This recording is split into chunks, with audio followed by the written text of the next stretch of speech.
उत्तराखंड में चल रही चारधाम यात्रा की अभी मौजूदा स्थिति क्या है, बातचीत करने के लिए हमारे साथ हैं डीजीपी अशोक कुमार साहब। उनसे हम बातचीत करेंगे। सर, अभी वर्तमान में चारधाम यात्रा की किस तरीके की अभी स्थिति है?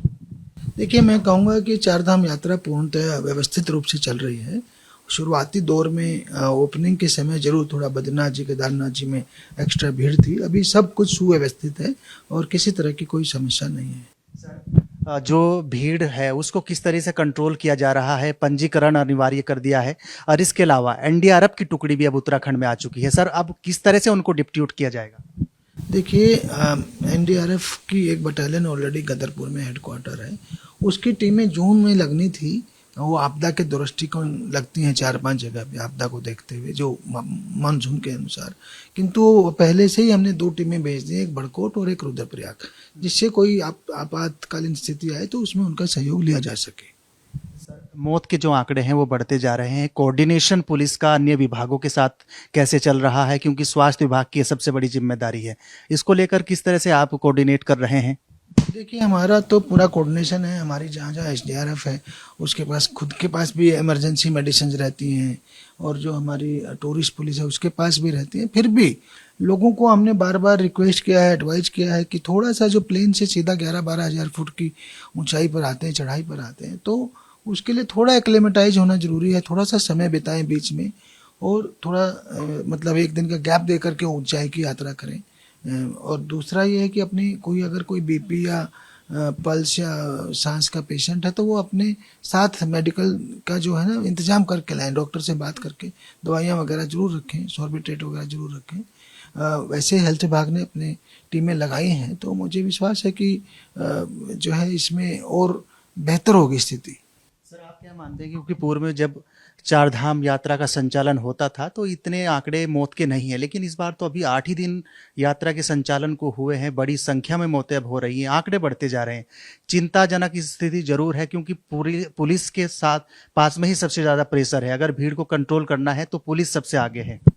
देखिए, मैं इस पे तो टिप्पणी नहीं कर सकता कि पहले कितने आंकड़े थे और अब कितने, क्योंकि टफ टेरेन है, हाइट है जहाँ ऑक्सीजन की कमी होती है। ऑक्सीजन जब कम होती है तो आपका जो है हार्ट को ज़्यादा पंप करना पड़ता है, तो उससे आपके बीपी और पल्स रेट में भी फर्क आता है।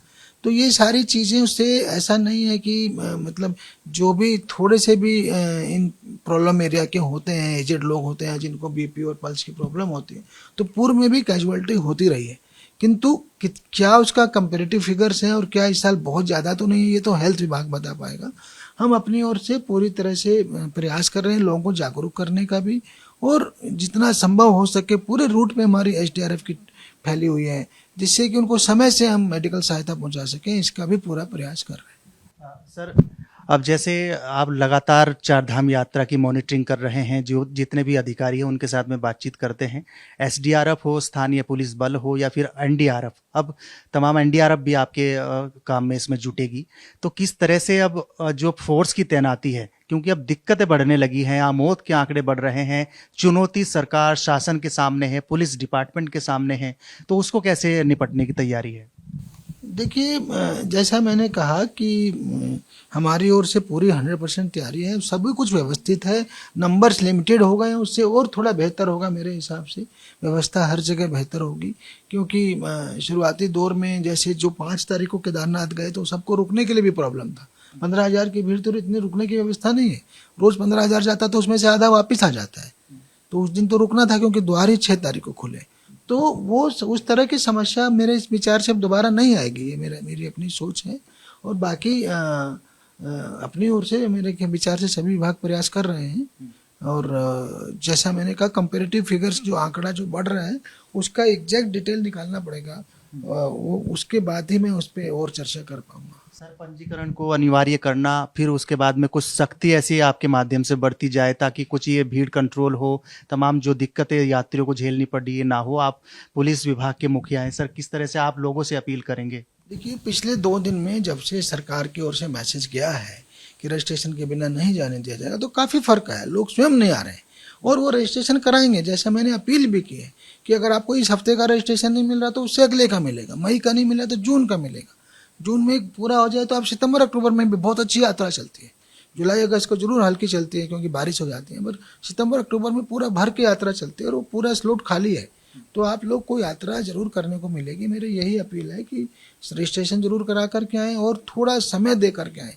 बहुत जल्दी में अगर आप एक दिन में सुबह मान लिया 6 बजे दिल्ली में है और 44 डिग्री में है और शाम को 6 बजे आप केदारनाथ जी जा करके सब वापस भी आ जाते हैं, पहुंच जाते हैं, तो वहाँ तो 1 और 2 डिग्री है। तो एकदम से टेम्परेचर में फ़र्क, एकदम से ऑक्सीजन की कमी, एकदम से हाइट, तो उसका असर पड़ सकता है ना। जो लोग फिजिकली बहुत साउंड नहीं है, जो हेल्थ वाइज बहुत स्ट्रांग नहीं है, तो उन पे असर पड़ सकता है। तो इन बातों का ख्याल रख के ध्यान में रखते हुए यात्रा करें।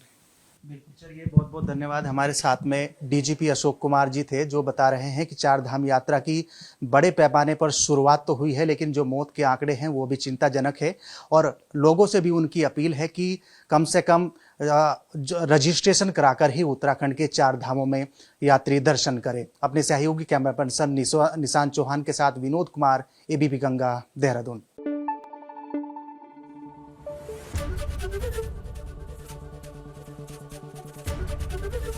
एबीपी गंगा, खबर आपकी, जुबान आपकी।